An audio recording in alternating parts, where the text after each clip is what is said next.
ಚನ್ನಸಂದ್ರ ಗ್ರಾಮದಲ್ಲಿ ಅಭಿವೃದ್ಧಿ ಕಾಮಗಾರಿಗಳಿಗೆ ಚಾಲನೆ. ಪಿಡಿಒ ನೇಮಕಕ್ಕೆ ಸಂಸದ ಮಲ್ಲೇಶ್ ಬಾಬುಗೆ ಗ್ರಾಮಸ್ಥರ ಮನವಿ. ಕೋಲಾರ ತಾಲೂಕಿನ ವೇಮಗಲ್ ಹೋಬಳಿಯ ಚನ್ನಸಂದ್ರ ಗ್ರಾಮದಲ್ಲಿ ಮಹಾದ್ವಾರ ಸ್ಥಾಪನೆ. ಸಂಸದರ ನಿಧಿಯಿಂದ ಸಿಸಿ ರಸ್ತೆ ನಿರ್ಮಾಣಕ್ಕೆ ಗುದ್ದಲಿ ಪೂಜೆ. ಮಾಜಿ ವಿಧಾನ ಪರಿಷತ್ ಸದಸ್ಯ ಇಂಚರ ಗೋವಿಂದರಾಜು ಅವರ ನಿಧಿಯಿಂದ ನಿರ್ಮಿಸಲಾದ ಹೈಮಾಸ್ಕ್ ದೀಪ ಉದ್ಘಾಟನೆ ಹಾಗೂ ನಾಡಪ್ರಭು ಕೆಂಪೇಗೌಡರ ಪುತ್ಥಳಿ ಅನಾವರಣ ಕಾರ್ಯಕ್ರಮವು ಭಾನುವಾರ ನಡೆಯಿತು. ಕಾರ್ಯಕ್ರಮದಲ್ಲಿ ಗ್ರಾಮಸ್ಥರು ಕಳೆದ ಸುಮಾರು 2 ವರ್ಷಗಳಿಂದ ಚನ್ನಸಂದ್ರ ಗ್ರಾಮ ಪಂಚಾಯಿತಿಯಲ್ಲಿ ಡೆಪ್ಯುಟೇಷನ್ ಪಿಡಿಒ ಕಾರ್ಯನಿರ್ವಹಿಸುತ್ತಿದ್ದು, ಇದರಿಂದ ಸಾರ್ವಜನಿಕರಿಗೆ ಹಲವು ಆಡಳಿತಾತ್ಮಕ ತೊಂದರೆಗಳು ಉಂಟಾಗುತ್ತಿವೆ ಎಂದು ಸಂಸದ ಎಂ ಮಲ್ಲೇಶ್ ಬಾಬು ಅವರಿಗೆ ಮನವಿ ಮಾಡಿದರು. ಈ ಕುರಿತು ಮಾತನಾಡಿದ ಸಂಸದರು, ಗ್ರಾಮಸ್ಥರು ಒಟ್ಟಾಗಿದ್ದರೆ ಯಾವುದೇ ಸಮಸ್ಯೆಯನ್ನ ಪರಿಹರಿಸಲು ಸಾಧ್ಯ.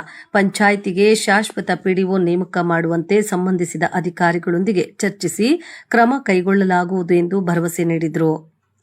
ಜೆಡಿಎಸ್ ಮುಖಂಡ ಸಿಎಂಆರ್ ಶ್ರೀನಾಥ್ ಮಾತನಾಡಿ, ಕೆಂಪೇಗೌಡ ಜಯಂತಿಯನ್ನ ಪಕ್ಷಾತೀತವಾಗಿ ಹಾಗೂ ಜಾತ್ಯತೀತವಾಗಿ ಆಚರಿಸುವುದು ಸಮಾಜಕ್ಕೆ ಮಾದರಿಯಾಗಿದೆ. ನಾವು ರಾಜಕೀಯವನ್ನ ಜನಸೇವೆಯ ಸಾಧನವಾಗಿ ನೋಡುತ್ತೇವೆ. ಗೆಲುವು ಸೋಲು ಮುಖ್ಯವಲ್ಲ, ಜನಸೇವೆ ಮುಖ್ಯ. ಹಣಕ್ಕಾಗಿ ರಾಜಕೀಯಕ್ಕೆ ಬಂದಿಲ್ಲ, ಜನರ ಸೇವೆಗೆ ಸದಾ ಸಿದ್ಧ ಎಂದು ಹೇಳಿದರು. ಈ ಸಂದರ್ಭದಲ್ಲಿ ಸಮಾಜ ಸೇವಕ ಎಲ್ಜಿ ಫೌಂಡೇಶನ್ ಅಧ್ಯಕ್ಷ ಕರುಣಾಮಯಿ ಲಕ್ಷ್ಮಣಗೌಡ ಅವರಿಗೆ ಗ್ರಾಮಸ್ಥರು ಶುದ್ಧ ಕುಡಿಯುವ ನೀರಿನ ಘಟಕ ಹಾಗೂ ವಿದ್ಯಾರ್ಥಿನಿಗೆ ಶೈಕ್ಷಣಿಕ ನೆರವಿನ ಬೇಡಿಕೆ ಮುಂದಿಟ್ಟರು. ಅಗತ್ಯ ಸಹಕಾರ ನೀಡುವುದಾಗಿ ಭರವಸೆ ನೀಡಿದರು. ಮಾಜಿ ತಾಲೂಕು ಪಂಚಾಯಿತಿ ಸದಸ್ಯ ಚನ್ನಸಂದ್ರ ಲೋಕೇಶ್ ಅವರು 2 ಹೈಮಾಸ್ಕ್ ದೀಪಗಳು ಹಾಗೂ ಗ್ರಾಮದ ಮಹಾದ್ವಾರ ನಿರ್ಮಾಣಕ್ಕೆ ಆರ್ಥಿಕ ಸಹಾಯ ನೀಡಿದರು.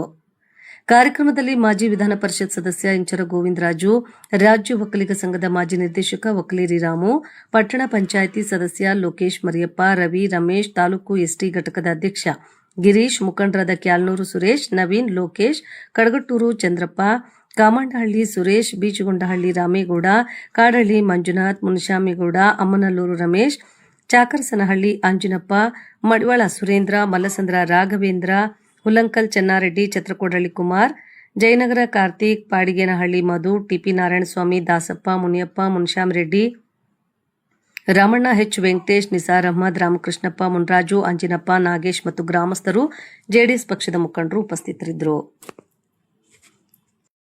اللهم صل على محمد وعلى ال محمد في الآخر كلامنا ربنا آتنا في الدنيا حسنة وفي الآخرة حسنة وقنا عذاب النار رب اجعلني مقيم الصلاة ومن ذريتي ربنا تقبل دعاء لا إله إلا أنت سبحانك إني كنت من الظالمين اللهم اهدنا الصراط المستقيم اللهم اهدنا الصراط المستقيم صراط الذين أنعمت عليهم من النبيين والصديقين والشهداء والصالحين وحسن أولئك رفيقا وحسن أولئك رفيقا يا ربي لك الحمد كما ينبغي لجلال وجهك وعظيم سلطانه سبحان الله بحمده عدد خلقه ورضا نفسه وزينة عرشه بمداد كلماته اللهم آتي أفضل ما تؤتي عبادك الصالحين منزول بك كل حاجة منزول بك كل مسلمانوں کے گناہوں کو معاف فرما یا اللہ خصوصاً اس محلے بستی کے اندر یا اللہ ہدایت کے اگلا ಮಾಡ್ಕೊಳ್ಳೋಣ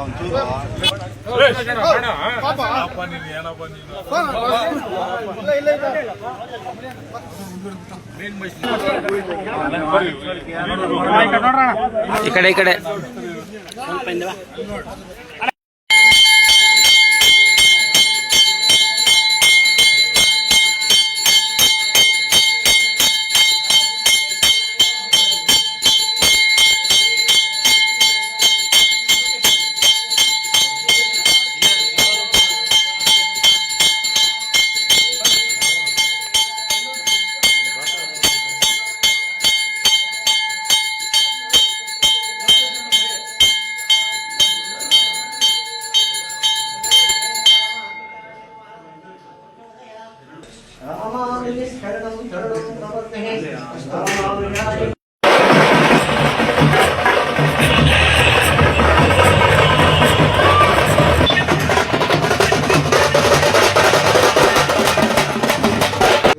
ಗೌರವ ಸೂಚಿಸಿದ್ದು ಅದರ ಭಾಗವಾಗಿ 30ನೇ ತಾರೀಕು ಏನು ವೈಕುಂಠ ಸಮಾರಾಧನೆ ಇದೆ, ಹೊಳೆನರಸೀಪುರದಲ್ಲಿ ರಂಗನಾಥೇಶ್ವರ ಬೆಟ್ಟದ ತಪ್ಪಲಲ್ಲಿ ವೈಕುಂಠ ಏಕಾದಶಿ ವೈಕುಂಠ ಆರಾಧನೆ ನಡೀತಾ ಇದೆ.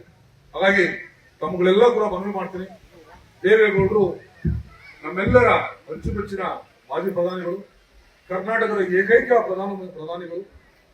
ಅವರ ಒಂದು ಶ್ರೀಮತಿಯ ಒಂದು ಕಾರ್ಯ ನಾವೆಲ್ಲರೂ ಕೂಡ ಇಡೀ ರಾಜ್ಯದ ಜನತೆಗೆ ಪ್ರತಿಯೊಬ್ಬರು ಕೂಡ ಭಾಗವಹಿಸತಕ್ಕಂಥ ಒಂದು ಅವಶ್ಯಕತೆ ಇರೋದ್ರಿಂದ ತಮ್ಮಲ್ಲಿ ಪಕ್ಷಾತೀತವಾಗಿ ಜಾತ್ಯತೀತವಾಗಿ ಎಲ್ಲ ಜಾತಿ ವರ್ಗದವರು ಕೂಡ ಆ ಸಮಯದಲ್ಲಿ 30ನೇ ತಾರೀಕು ಆ ಕಾರ್ಯಕ್ರಮಗಳು ಭಾಗವಹಿಸಬೇಕು. ಏನು ಅವತ್ತು ದಿವಸ ಒಂದು ಕಾರ್ಡ್ ಅಲ್ಲಿ ದೇವೇಗೌಡ ಕೂತು ದೇವೇಗೌಡ ನಮಗೆ ತಲುಪಿಸಿದರೆ ಅದನ್ನು ಗ್ರಾಮಗಳಲ್ಲಿ ತಲುಪಿಸ್ತೀವಿ. ಅದ್ರ ಮೂಲಕ ತಾವೆಲ್ಲ ಭಾಗವಹಿಸಬೇಕು. ಅದ್ರ ಜೊತೆಗೆ SIR ನ ಪ್ರಕ್ರಿಯೆಗಳಲ್ಲಿ ಸರ್ಕಾರ ಏನು SIR ನ ಒಂದು ಪ್ರಕ್ರಿಯೆಗಳಲ್ಲಿ ಭಾಗವಹಿಸಬೇಕು. ಮತ್ತೆ ಒಂದು ಯಾವುದೇ ಒಂದು ಎಲಿಜಿಬಲ್ ಇರ್ತಕ್ಕಂಥ ವ್ಯಕ್ತಿ ಆ ಪ್ರಕ್ರಿಯೆಯ ಪಟ್ಟಿಯಿಂದ ದೂರ ಉಳಿಬಾರದು. ಮತ್ತೆ ಯಾವುದೇ ಒಂದು ವ್ಯಕ್ತಿ ಇಲ್ಲಿ ಉಳಿಯಕ್ಕೆ ಅವಶ್ಯಕತೆ ಇಲ್ಲ, ಅದು ಅನ್ಯತಕ್ಕಂಥವ್ರು ಅಂದ್ರೆ ಸಾವಾಗಿರ್ಬೋದು ಅಥವಾ ಈ ವರ್ಷ ಹೋಗಿರ್ಬೋದು, ಮದುವೆ ಆಗಿರ್ಬೋದು, ಅವೆಲ್ಲ ಕೂಡ ತೆಗೆದು ನೈಜ ಮತದಾನ ಪಟ್ಟಿಯನ್ನು ತಯಾರು ಮಾಡಬೇಕಂತ ಹೇಳಿ ಸರ್ಕಾರ ನಿಗದಿ ಮಾಡಿತ್ತು. ಅದಕ್ಕೆ ಎಲ್ಲ ಪಕ್ಷಗಳಿಂದ ವಿಶೇಷವಾಗಿ ಮೈತ್ರಿ ಪಕ್ಷಗಳಿಂದ ಏನು ಕೆಲಸ ಮಾಡ್ಕೊಂಡು ಬಂದಿದ್ರಿ, ಅದರಿಂದ ಒಂದು ನೈಜ ಪಟ್ಟಿ ನೈಜ ಪ್ರಕ್ರಿಯೆಗಳಾಗೋದ್ರ ಮೂಲಕ ಒಂದು ನೈಜ ಮತದಾನ ಮಾಡಲಿಕ್ಕೆ ಏನು ಸರ್ಕಾರ ಆದೇಶ ಮಾಡಿತ್ತು ಅದಕ್ಕೆಲ್ಲ ತಾವೆಲ್ಲ ಕೂಡ ಕೈಗೊಳ್ತೀವಿ. ಅದು ಕೂಡ ನಾನೆಲ್ಲ ಕೂಡ ಯುವಕರಲ್ಲಿ ನಾನು ಅಭಿನಂದನೆ ಕಳಿಸ್ತಾ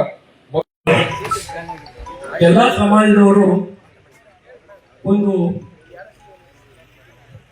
ಒಂದು ಜಯಂತಿಯನ್ನ ಮಾಡಬೇಕಾದ್ರೆ ಈ ಪುಣ್ಯಾತ್ಮ ಗೌಡ್ರು ವಂಶದಲ್ಲಿ ಹುಟ್ಬಿಟ್ಟು ನಮ್ಪೇಟೆನ ಮಾಡಿಲ್ವಾ? ಏನ್ ಪಾಪ ಮಾಡಿದ್ವಿ? ಈ ಪುಣ್ಯಾತ್ಮ ಜಯಂತಿ ನಾವು ಮಾಡ್ಬೇಕಾ? ಒಳ್ಳೆ ಕಥೆ ಆಯ್ತಲ್ಲ, ಏನ್ ದೊಡ್ಡ ಕೆಲಸ ಮಾಡಿದ್ರೆ ಅಂತ ಮಾಡ್ಬೇಕು. ಅವಾಗ ಅನ್ನಿಸ್ತು ನನಗೆ, ಅವತ್ತೇ ದೊಡ್ಡ ಮನುಷ್ಯ ಅವತ್ತೇ ಅದ್ರ ಜಾತಿನೇ ಇರಲಿಲ್ಲ.